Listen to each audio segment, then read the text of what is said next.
You searched how to buy shares of Fomento de Construcciones, so here is a concise step-by-step guide. Fomento de Construcciones is a Spanish construction and infrastructure company listed on CBOE EU under ticker FCC.MC. This is educational content, not financial advice. To buy shares, you need a broker account, and I will use eToro as an example to show the process. After registering, you must verify your account, usually with an identity document, and add funds before placing a trade.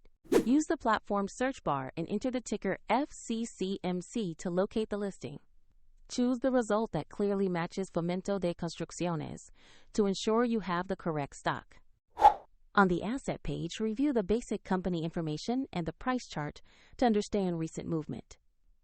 Double-check the company name and FCC.MC ticker to confirm this is the right share. Tap Invest or Buy. Enter the amount you want to invest and review order settings such as order type and any fees before confirming. If the market is closed, your order may be scheduled for the next session. And if you lack sufficient funds, the platform will prompt you to add money before the purchase completes.